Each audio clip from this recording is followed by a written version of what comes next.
Sejak manusia mengenal budaya berpakaian, kepala itu menjadi bagian tubuh yang mendapat perhatian khusus.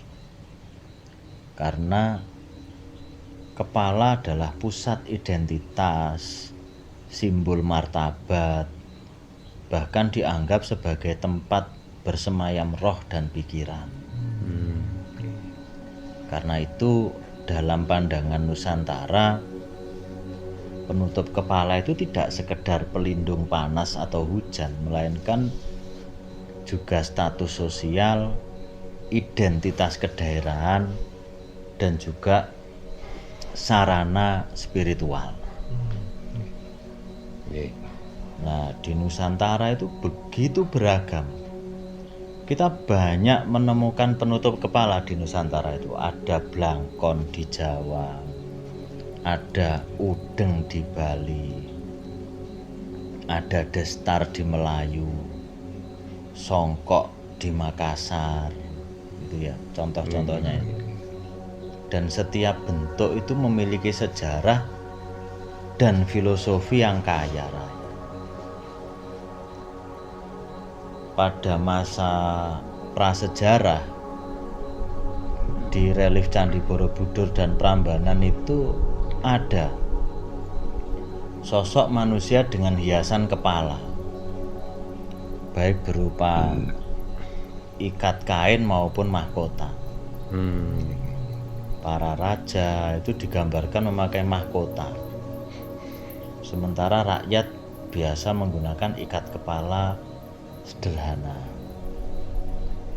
Baru sejak abad ke-13 dengan masuknya Islam, bentuk penutup kepala ini mengalami transformasi. Mulai muncul songkok atau kopiah yang akhirnya seolah menjadi identitas Muslim. Ulama, santri, bangsawan Islam itu menggunakan kopiah ini. Pada masa kolonial, masyarakat juga ada interaksi dengan dunia barat. Itu dengan munculnya topi menjadi populer. Di kalangan tentara itu juga menggunakan topi. Makanya kalau kita pernah membuka buku sejarah itu, tentara Jepang itu topi belakangnya panjang. Ya.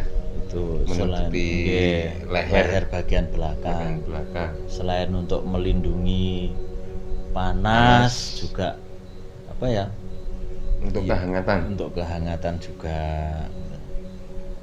Pada masa modern saat ini itu penutup kepala tradisional sering muncul dalam upacara adat, pernikahan, blangkon, pertunjukan seni, gitu ya.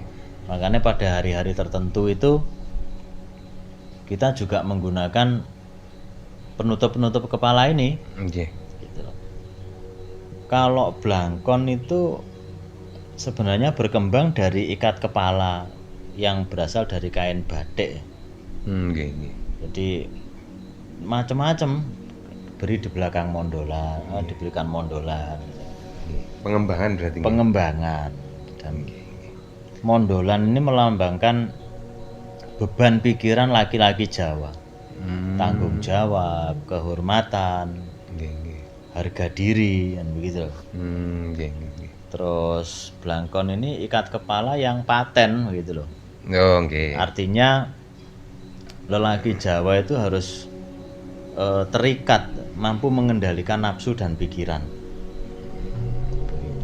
Jadi yo kalau udeng itu dilepaskan ya udar, tapi kalau blangkon itu kan enggak. Ya. Dan blangkon sendiri itu variannya ada 2 setidaknya, blangkon gaya Jogja sama blangkon gaya Surakarta. Itu juga memiliki ciri-ciri tertentu. Ciri-ciri tertentu. Nanti lah kapan-kapan kita bahas ciri-cirinya bagaimana. Bali beda lagi. Bali itu udeng. Itu bermotif batik Bali atau polos putih.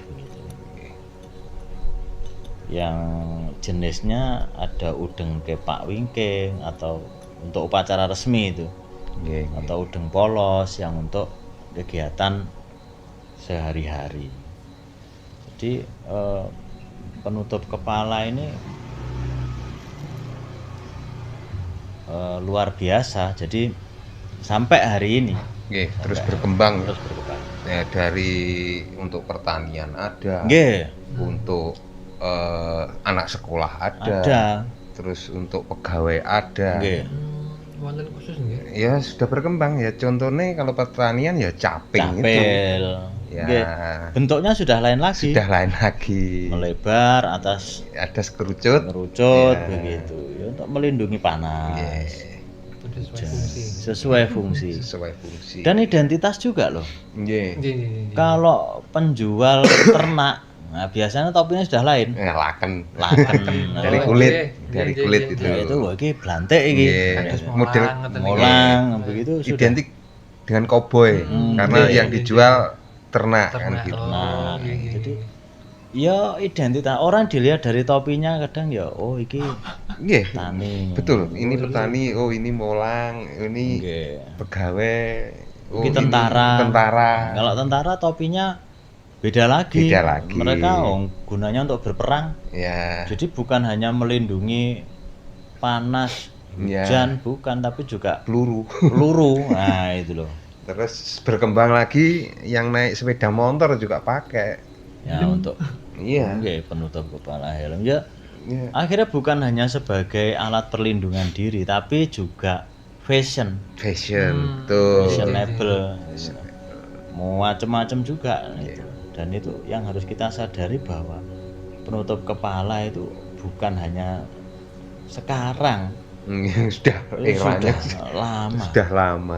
sudah lama dikenalkan. Iya. Lawang abad ke-13 sudah orang sudah mengenal itu kok. nggih. Ora berarti kan jauh sebelum abad itu manusia sudah Mengenal pelindung kepala. mengenal kepala. Artinya ya raja dengan mahkotanya Nggih. kan begitu ya. Artinya makanya dinamakan mahkota itu ya jelas untuk raja. Kalau orang ya orang biasa ya cukup kopiah atau Kopiah. begitu. Artinya ya Ya, blangkon niku wau. Blangkon. Yang kadang orang itu iki kapan toh? Kadang tidak terpikir bahwa walah tiba-tiba topi iki ya duduk produk baru tuh. Iya. Nah, kalau kita mengatakan wah ini modern topian ya tidak. Dia niku malah lawasan Lawas, niku. topi itu hanya transfer bergulir Bergulir seiring Iya. berkembangnya zaman. zaman.